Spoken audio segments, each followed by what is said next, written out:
Hello,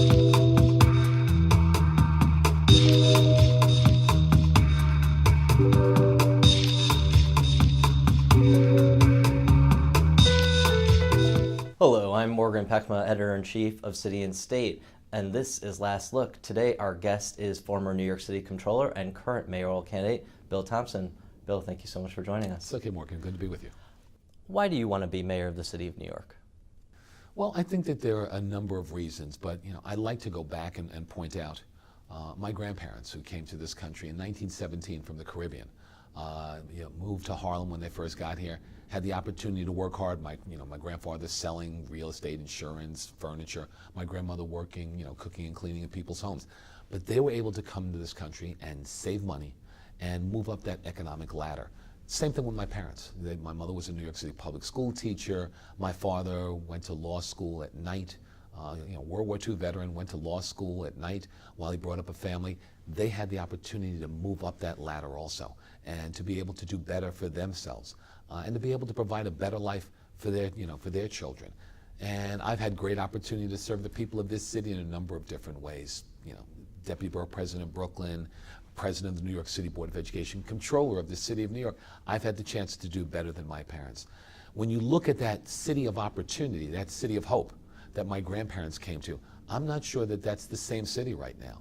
As you look at people who are struggling across the city of New York, working New Yorkers who are barely hanging on, middle-class New Yorkers who are struggling to stay there, this isn't that full city of opportunity anymore. And I want to work to make sure that in each neighborhood, that is a city of opportunity for all New Yorkers. That's why I'm running to be mayor of the city of New York. It is to provide, I look at my grandparents. If they came here now, I'm not sure that they'd be able to afford to stay here. I don't know that they'd be able to make it. I don't know that the Thompsons, almost 100 years later, would be here in New York City. That's why I'm running to be mayor of the city of New York, to make this a fair, a better city, a city of opportunity, a city of hope for all New Yorkers. Your strategy, up to date, has seemed to be kind of to build slow and steady to crescendo on primary day. Mm-hmm. But with 2 months remaining in the election, you're registering 10 points in the poll, and you're in 4th place according to the most recent Quinnipiac poll. Do you feel like this necessitates a change in strategy, or is this indicative of a shortcoming in the polls? I think if you look at the polls, whether it's Quinnipiac or Marist or the other public polls, they have continued to be off. They've continued to not measure things correctly. You go back to the 2009 election, 2 days away, 3 days out, I think the polls were saying it was going to be a blowout. Meanwhile, we knew it was close, and it was a question of turnout. New Yorkers wanted a change and wanted to have a different mayor other than Mike Bloomberg. The public polls never saw that. I believe that they've always been off. I think that, I don't know what it is, that they continually miss things. So I'm not concerned about the public polls. The reaction we're getting out on the street is an excellent one. I think if you continue to look, my campaign is building across the city of New York. Unions have been in support. People like Merrill Tisch and Dick Ravitch and others who have been on board in this campaign.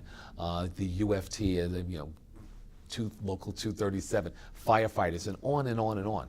Many of the unions are supporting me. And then, if you can look, continued support across the city of New York, both in organizations and in individuals. So I'm not concerned. I mean, later today, Freddie Ferrer will support my campaign and support me to become the next mayor of the city of New York. All of these things together just point out that this campaign is moving. We're moving forward.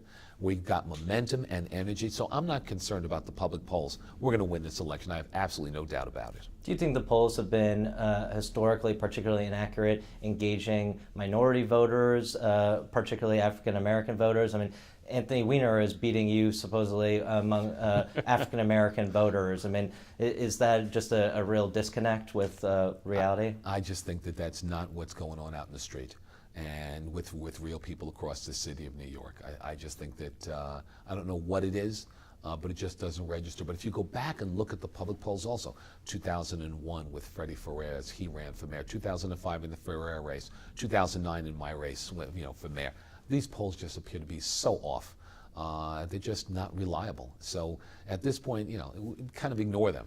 And this is a very competitive, tough race, but it's a race that I believe that I'm going to win, and things continue to pick up. And that's why, those races that peak in February and March, That's not where you want to be. You want to peak September 10th for the primary, and that's what we're on the road to doing. How has Anthony Weiner's entry into the race impacted your campaign or your approach to the campaign? It really hasn't changed. No matter who else is in the race, you have to run your campaign. I've been out there talking about issues of public safety, issues of affordable housing, talking about making sure that we create jobs for all New Yorkers and make sure that we finally put an education system in place that works for all children and creates, excellent schools in all communities. So it isn't a question of what others do in the campaigns they run. You have to run your campaign. If you can't talk about the issues that you believe in, if you can't reach out to the people of the city of New York and engage them, and the one thing about New Yorkers, if you're not sincere, if you're not telling them the truth, they can smell it, they can sense it. So if you're not talking directly to them about what you believe in, they're going to turn their backs on you. So this isn't about what Anthony Weiner has meant to the race and the campaign or what others have done. This is a question of continuing to stay focused on my message, continuing to talk about my vision for a city of New York, and I believe that New Yorkers will be fine and be supportive as we continue to build this campaign. So far, we've had, I believe, about 8.5 million mayoral fora up to date, right? And I thought it's closer to 9 million. I think there's one per person in New York City. And you've gotten a real good look at your opponents. And I want to know, are any of your opponents, would anyone in particular make a particularly disastrous mayor for New York City? Oh, I'm not going to do that. I think it is, in rather saying, I once heard someone talk about, rather than say how, bad everybody else would be, it's better to talk about yourself. And rather than to try and just always point a finger at others, that's not. I don't think that people want to hear that. I don't think people want to hear that person's bad or that person's bad. I think people want to hear what you are interested in and why you want to be mayor of the city of New York. So honestly, I've had we spent a lot of time together, all the candidates at this point. I think we'd rather not see more of each other, even though we will continue to. Now, it's all kidding aside. I think that it really is. I think that given my background, given my experience in the education system, in the private sector, as comptroller of the city of New York, as well as in the federal and city level, I think I bring that combination to the table of being the best qualified person to be the next mayor of the city of New York. And I prefer to look at it that way, in the positive, rather than everybody else. Who do you think was the greatest mayor in New York City history? Is there a mayor that you would try to fashion your administration after? I've been asked that question a few times, and people have said, you're dodging the question. There are components and parts of different mayors that you've looked at over the years and said, wow, that's the type of person that I'd like to be. It's almost a composite of skills and abilities that they brought to the table. You look at John Lindsay was great in the street at his time. Ed Koch helped to bring New York City back and kind of bring a spirit back to New Yorkers that, we were a little beaten there for a while. Ed Koch helped to bring it back. And if you look at the focus on affordable housing, we haven't seen that before in the city's history, either before or after. David Dinkins and his concern for children all the time, as well as he got the money to be able to provide safety in the city of New York. Giuliani, as much as I can't believe at times I say a couple of good things there, it is, looking at public safety and the continual focus there, but also showing that government can work. And Mike Bloomberg being able to build on that and look at some other things. But if you look, it is parts of different mayors that you sit there and say, that made sense, that worked, that was good. Ed Koch being out in public and rallying the people of the city of New York. All of those things, you look at parts of mayors and say, that's what I'd like to do and that's how I'd like to do it. And then the one thing, trying to copy other people never works. If you can't be yourself, and that's the one thing, people in New York City want a mayor who's going to listen to them, but a mayor who's going to lead, a mayor who's going to tell them the truth and not lie to them. I think, and as well as to talk about and put forward a vision. So you look at that and then bring it together with who you are. And I think all of that, I think that works well. In many ways, a mayor is only as good as the people he or she surrounds himself with. Mm-hmm. Are there any people in particular that you've considered for your cabinet? That is the one thing that you try. I've seen other people who started to measure the curtains in different places before they got elected, and somehow it never works out. I think that the one thing that I want in a Thompson administration is the best and the brightest is to look in New York City first. I think that's, we have great talent, and other mayors have always seemed to look around the country. Let's look at New York first. I think that, we have great talent in New York City. I'd like to look here in New York City, but I also want to have an administration of the best and the brightest, but also a diverse administration. That's one thing that I'm a firm believer in. I think that our city government should be reflective of what the city looks like. So I think that that's one of the things that I would focus on also. You want people to understand they're going to be hired based on ability. And I think that, as you said, if you look at New York City, we've got great talent here. Let's bring that talent in. Let those who know the city of New York, let's put them in as deputy mayors and commissioners and deputy commissioners and other positions. And also make sure that that's a diverse group. So, and also, the one thing, that political overtone doesn't creep in, that people are hired based on merit. And so I think all of those things together, that's the message that you want to send out, that you want a strong administration, you want an administration that's going to lead, and a diverse, bright, administration. That's what I'm looking to put forward. But naming names, I think that's a major mistake at this point. Are there any members of the Bloomberg administration that you would keep on? I've also been pretty direct about that. I think it is important that you bring your own team to the table. And I think that's important. That it's hard to put your vision forward with people who have worked for at least other mayors at that point, or this mayor right now, because I think that they've tried to implement his vision. I think you want to bring people forward, and into administration who want to implement your vision. Do you think that Ray Kelly should be the next Homeland Security Secretary? I think that I know his name has been moved around. Ray has had a strong background in public service, and as well as in crime and criminal justice and enforcement. But I'm going to stay out of that discussion. I think I'm going to stay in the discussion about New York City. So Homeland Security, I know his name has been put forward by a few. I always wish Commissioner Kelly well. Mayor Bloomberg has poured between $43 and $51 million of his personal fortune and public monies into the Museum of African Art, of which your wife is the president. And in the past, you've enjoyed a solid working relationship with the mayor. It seemed like you had an unusually cordial rapport with him the last time you ran for office. But this time, it seems like you've been much more aggressive in challenging the mayor and taking on his policies and being critical of him. How would you explain that shift? I think that, number one, my wife isn't at the Museum of African Art and hasn't been there for months right now. And most of the dollars that went in there were capital funds. But I think that, if you look at, I think I was critical of the mayor in 2009 when I ran against him. We had had a good public working relationship up until probably about 2008. I think that, one of the determining factors there was the term limit change and how outrageous I found that to be. Kind of, a betrayal of the people of the city of New York. And there were other issues as you moved along. It was, if you go back, stop and frisk was an issue in 2009. It came up in the debates then along with, against the mayor. There were other issues of ignoring the rest of the city. I'm not going to say outer boroughs. I'm going to say the other boroughs. And ignoring Brooklyn, Queens, the Bronx, and Staten Island, as well as northern Manhattan. And I pointed that out in 2009, as well as had pointed out some of the flaws and problems in that before that. So I don't think that some of the criticism I had, I was critical of the education system.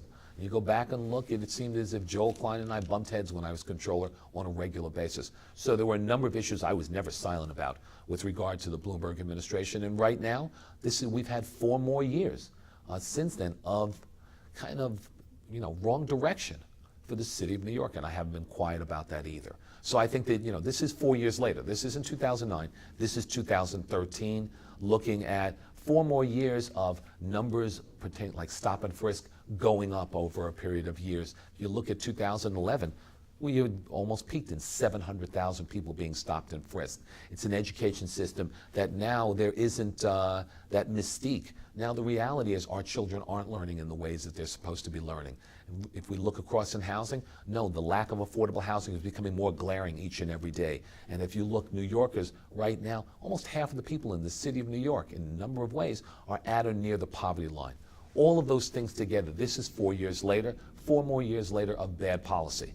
And policy that has failed the majority of New Yorkers. That's why I'm speaking out. And I think it isn't a question of, 2009 was 2009. This is 4 years later, and things have gotten worse in a number of ways. This November, there will be a constitutional amendment on the ballot about the expansion of casino gambling.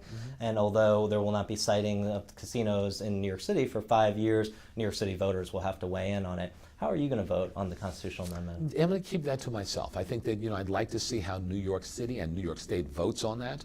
And the only thing I've said is if New Yorkers vote in favor of casino and gambling, and I believe they have to come back and do it a second time, if I remember correctly, or at least has to go through 2 sessions, then at the very least there should be a casino in New York City. And where, that I don't know, but I think that if that is going to happen in New York State, then New York City should have a casino. So if the voters do approve the constitutional change, then you will lobby the governor to change his policy and try to cite a casino in New York City? I would reach out to the governor then and talk to him about citing one, and it obviously wouldn't be for years, but citing one in New York City. You've acknowledged that you made some errors in your handling of city time when you were a New York City controller. What exactly did you do wrong in that situation? How come we didn't catch city time earlier? Well, I think that the one thing about city time is there were a number of things that were caught about it, and we continued, and I continued, to pressure the administration directly about the problems that existed there. I think part of it is, the scope continued to expand and went from one agency to multiple agencies, and that's one of the reasons that the contract expanded. I think that, as I said, we continue to stay on top of that. This was a contract that was being managed by the mayor and directly by the budget director, so we continued to pressure them and to push them to move this contract and make sure at least that things were being done correctly. In retrospect, I think that, the one thing that could have been done is more of a public sounding of the problems that existed, as opposed to us and as opposed to me continuing to push this administration and make it public. Would it have changed things? Probably not. But at the same point, it would have at least brought the public more into the fact that that the expenditures in this contract continue to escalate. So I think that that's what I could have done. Everything, you look back in hindsight, could you have done a little better on things? I could have had more of a public sounding or a public outcry, at least about this issue. Would it have changed things? I don't know, but then again, this is in hindsight, it's always 2020, but I could have done that better to bring this out more publicly. But were you aware when you were comptroller that this was a real just financial boondoggle for the city? As I said, we continued to push and prod and really squeeze the administration. And honestly, this was, I think you've seen the mayor said, yes, it was his responsibility on this, and that is true. At the same point, I'd continue to push them to make sure that this contract was being done better, as I said, you have to go back and look. The scope of it continued to expand and expand and expand. So it wasn't just the small agencies or the one agency at the beginning. It expanded, I believe, to probably half the city and half the city's agencies as the Bloomberg administration continued to expand the use of city time. That was part of it also. So it wasn't just the original contract that continued to expand. It was their expansion of that contract. And including additional agencies that continue and changing the scope that continue to expand the cost of this also. Having been controller, do you think that Eliot Spitzer has the skills to be an effective controller? I think that he would bring a substantial and strong background in government to the position. At the same point, I think Scott Stringer would do a better job. I'm supporting Scott. I continue to support Scott. I think I've had the opportunity to work with him in a number of different ways over the years, and I think his background would really help to continue the direction of the Comptroller's office being a very activist office.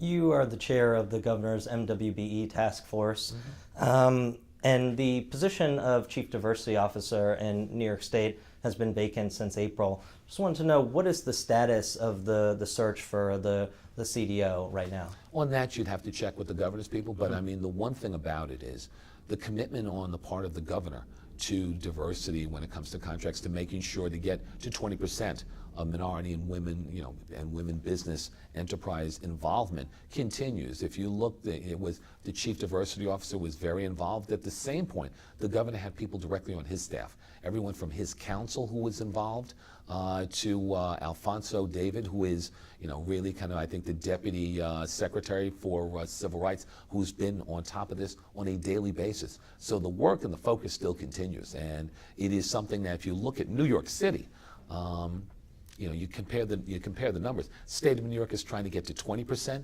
MWBE participation. New York City's at about 3%. This imbalance makes no sense. And the one thing is, Mayor, I'd love to try and increase New York City's minority and women business enterprise involvement. If the state of New York can get to 20%, New York City can do at least that, if not better. Have you recommended anyone for the job of CDO? Oh, I have not. I stay out of, that's not, the position, and that's not what I was involved in. The governor, I'm sure, will pick a very competent, talented person because this is a priority for him.